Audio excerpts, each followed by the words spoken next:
Enzo Recto, kalaban ang katiwalian at kasinungalingan, kakampi sa katotohanan at kabutihan. Nagsampa ng reklamo si dating COMELEC Commissioner Rowena Guanzon matapos siyang ma-offend sa Rockwell Power Plant Mall. Isang lugar na apparently hindi lang pang shopping, kundi pang courtroom drama na rin kapag may umubo sa maling direksyon. Sa viral video, makikitang kinokompronta ni Guanzon ang dalawang mall goers, partikular ang lalaking nagsabing mag-mask daw siya matapos umubo.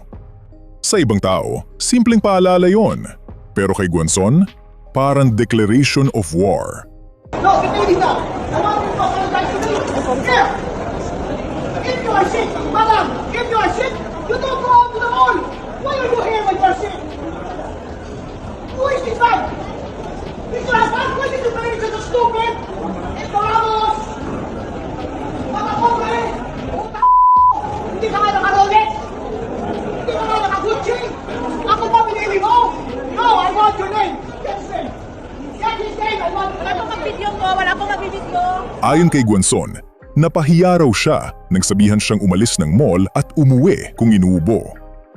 Parang sinabi sa isang reyna na bawal pumasok sa sariling palasyo.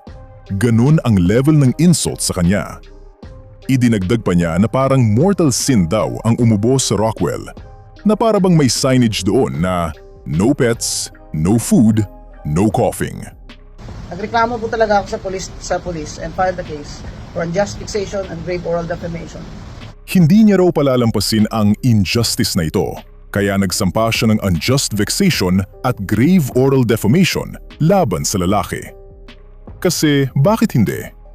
Sa ibang tao, ang ubo ay sintomas. Sa iba, traffic sound lang. Pero kay Guanzon, legal grounds. Sa kabilang banda, tahimik pa rin ang dalawang mall goers. Malamang nagpa-process pa sila kung paano naging criminal case ang simpleng, "Miss, mag-mask po kayo." Pero teka, may nanggaling palang reality check mula sa National Union of People's Lawyers, NUPL. Ayon kay Attorney Efraim Cortez, presidente mismo ng NUPL, walang mali siya ang simpleng pagsabi na takpan ang bibig o umuwi kung inuubo. At kung mali siya ang requirement para maging unjust vexation at grave oral defamation, parang wala naman. Sa tingin ko, yung sabi kasi niya, unjust vexation and grave oral defamation, base doon sa ikinuwento sa tingin ko ay hindi pasok doon sa elemento ng dalawang krimen na sinasabi niya. Unang-una, kapag grave oral defamation ay parang you falsely accuse somebody of committing a crime, a fault, or a vice. Tapos, malicious yung intent. So, it was intended to harm yung the other person. Kapag sa unjust vexation naman, ay, you cause annoyance and distress or irritation, and it was purposely done to someone who is not involved in any wrongdoing. So, gano'n yun. So, parehong, kung pagbabasihan natin yung lumalabas na balita tungkol sa nangyari, I think asking somebody to put on a face mask or pag inuubo ay umuwi na lang, I don't think pasok doon sa elemento ng unjust vexation or ng grave oral defamation. Considering ang context sa lipunan ngayon after ng COVID-19, talagang mag-aalala ka talaga kapag may umuubo sa harapan mo at marami pang mga bagong viruses ngayon na lumabas after COVID. So, it's just natural for somebody na inubuhan sa harapan to raise concern, and sa tingin ko karapatan din niya to call out yung inuubo, to put on something para lang hindi siya makahawa. Sa tingin ko there are ways of confronting the matter na hindi sa ganung estilo. Sa tingin ko manner is also talagang baka nag-react siya sa the way sinabihan siya. Pero again, pwede siya magalit, pero it doesn't constitute a crime kung if ever na hindi maganda yung pagkakasabi. Kasi kailangan ang revised penal code kasi natin, yung mga binanggit niyang crime, malice is essential dun sa dalawang sinabi niyang mga crime. Ayun, tama. Oo. Buti na banggit mo. So Kailangan there may should be malis. Oo. Pag walang malis, Oo. hindi yan tatayo? Hindi yan tatayo as a crime. Oh, so kung, Hindi rin ka- kumbaga in good faith, sinabihan lang siya dahil siyempre may health issue na concern. Correct. Di ba? Kasi matao eh. Kumbaga hindi siya tinarget dahil halimbawa DDS siya. Oo, O hindi siya hindi naman. tinarget dahil dati siyang Comelec. Hindi ganoon. Hindi ganoon ang ganyan. motibo nung Oo. nag-call ng attention sa kanya, attorney. Yun ang essential doon. Kasi kung wala namang malis doon at talagang spur of the moment na reaction ng kabila, maaring mali yung kanyang approach, pero definitely does not constitute a crime. Hindi rin nagme-merit ng ganong klase ng reaction from Attorney Guanzon. Kasi Alvin Doris, she's a lawyer. Kumbaga, meron kaming standard, ethical standard, even in public, even when we are not in the exercise of our profession pag nasa public. May certain degree of expectation for us kung ano yung galaw namin sa lipunan. Alright. And I think yung ganong klase ng reaction ay she should examine herself. Hindi kaya baliktad ang dapat mangyari? Yung kinastigo niya ang magkaso kay Guanzon dahil Bakit? pinagmumura eh. Dinuro. May minura ba? Oo, nagmura Akala siya. ko nagsisisigaw. Hindi, may kasamang mura. Okay, Tapos ang okay. sabi, wala ka nga kayong Rolex, wala nga kayong Gucci, tama ba nga? parang ganun So ako. kailangan pala pag kinol kita, kailangan naka-Rolex ako.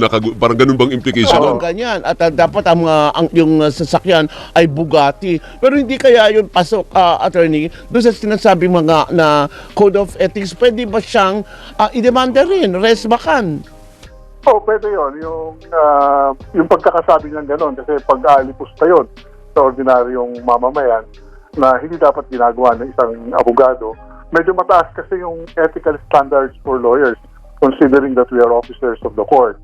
So yung ganong mga salita hindi dapat binibitawan against lalo na sa ganong klase ng confrontations. At syempre, hindi rin natin malilimutan na posibleng bumalik sa kanya ang karma.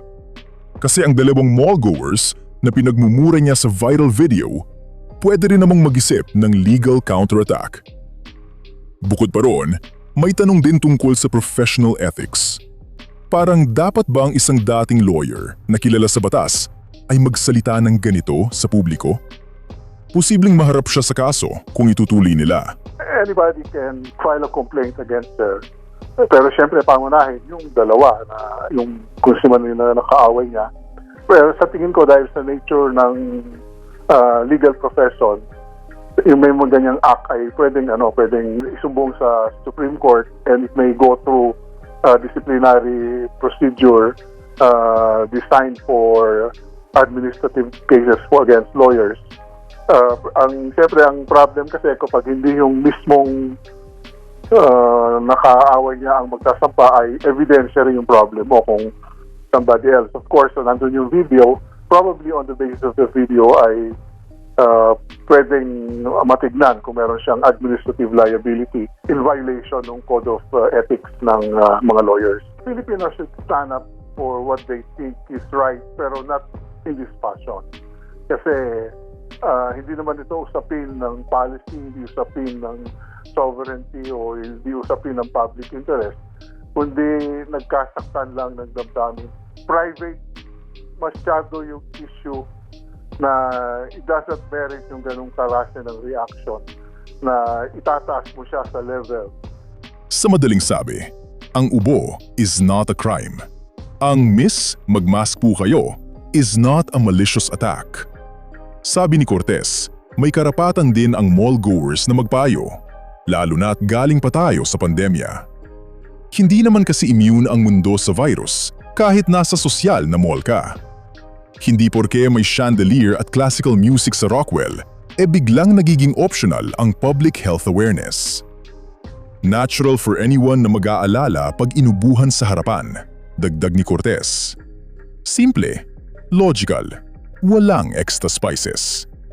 Kasi hindi lahat ng pangungusap sa mundo may hidden agenda.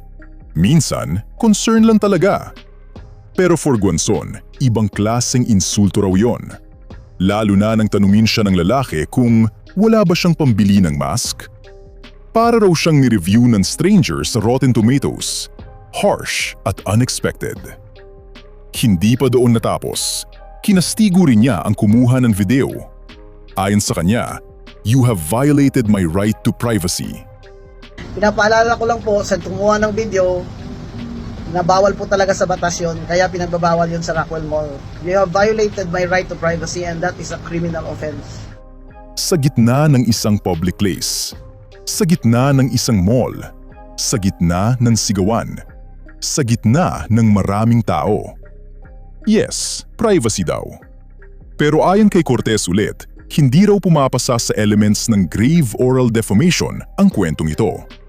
Hindi rin pumapasa sa unjust vexation kung wala namang malicious intent. Kung hindi ka sinabihan na criminal ka, corrupt ka o magnanakaw ka, hindi yan libel sa bibig. At ang Miss Magmask po ay hindi pa considered hate speech sa Pilipinas as of today. Sa madaling sabi, mukhang mas malaki pa ang chance manalo sa raffle ng Rockwell kesa tumayo sa korte ang kasong ito. Mga pobre! Puta hindi ba kayo naka-Rolex? Hindi ba kayo naka-Gucci? Ako ba binili mo? No, I want your name! Yes, sir! Bunyog, bunyog, halikan na kasama ka. Bunyog, kapag buklod ay may pag-asa. Luzon, Visayas, Mindanao, isa ang pananaw. Sa bagong Pilipinas ang bunyog isisigaw. Bunyog.